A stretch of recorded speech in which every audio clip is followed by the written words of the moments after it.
All right, let's talk about startups. It's this world of huge dreams and incredible innovation, right? But it's also a total minefield. So the big question is, how do you get through it all and actually succeed?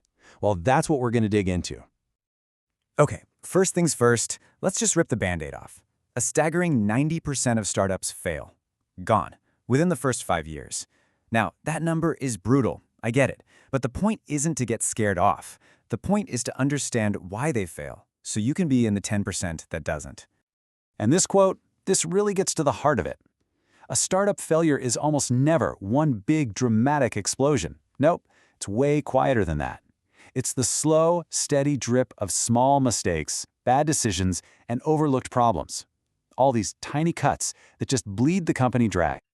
But here's the good news. Those cuts, those mistakes, they're not random. They pretty much always fall into 4 main categories. You can think of them as the 4 pillars of your company.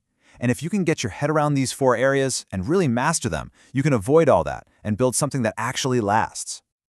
So let's start with pillar number 1, cracks in the foundation. This is all about the human element.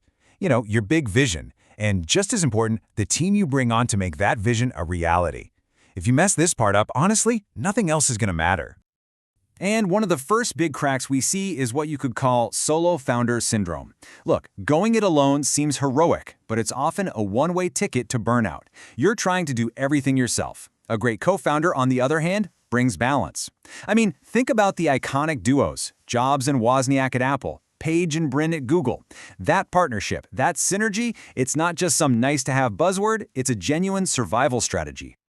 Here's another crack in that foundation: the inability to just let go. As a founder, you're passionate, of course, but that passion can easily turn into micromanagement. And when you're hovering over every little thing, you're not helping. You're actually sending a clear message: I don't trust you. It kills creativity and grinds your growth to a halt.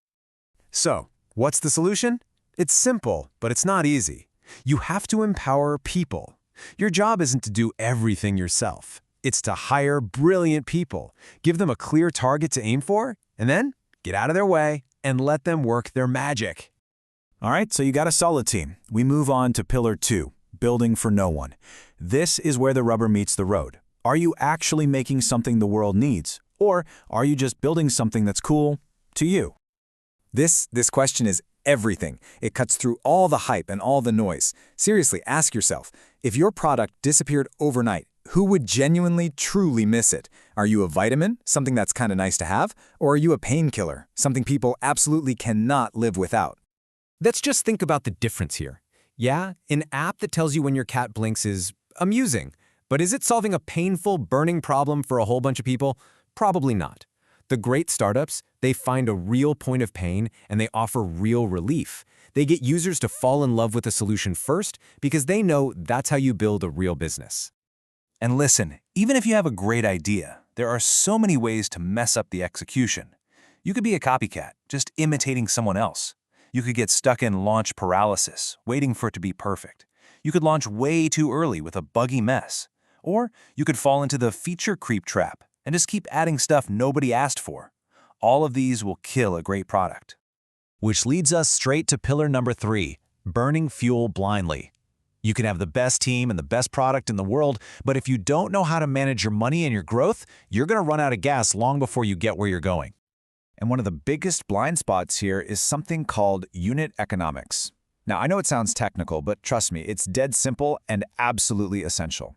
It all comes down to this. For every single customer you get, are you making money or are you losing money? It is shocking how many founders have no idea. So here's the breakdown. The money you spend to get one new customer, that's your customer acquisition cost, or CAC. The total money you make from that customer over time, that's their lifetime value, or LTV. If your cost to get them is more than the value they bring, well, your growth is actually a money shredder. You're literally paying people to use your stuff. That is not a sustainable business. And a huge piece of that cost is marketing. This idea of if you build it, they will come, it's a complete fantasy. It's probably one of the most dangerous myths in the startup world. Users do not magically show up. Marketing isn't an afterthought. It has to be baked into your plan from the very beginning. And that brings us to our final pillar, and honestly, it's the one that gets ignored the most until it's way too late. Pillar 4, ignoring the grind. This is about the long-haul stuff, the systems that run your company, and maybe most importantly, you, the founder. These are the silent killers. Things like not getting your legal stuff in order because a handshake deal now can turn into a nasty lawsuit later. Or building processes that work great for 10 customers but completely fall apart at 10,000.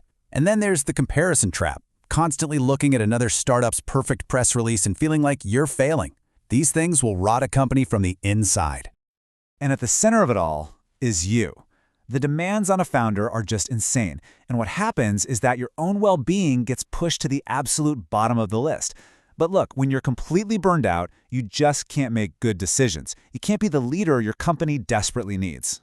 So we have got to reframe this whole thing. Taking care of yourself isn't selfish. It's not a weakness. It is a core business strategy.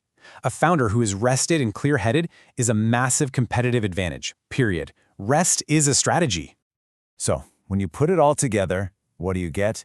You get what we can call the survivor's mindset. It's about starting with a solid foundation of people. It's about solving a real problem that people actually care about. It's about mastering your financials so you don't run out of fuel. And it's about embracing the long, hard grind by taking care of your systems and yourself. Look, by knowing what these mistakes are, you're not just hoping to avoid failure. You are actively building a roadmap to success. So, the question I want to leave you with is this.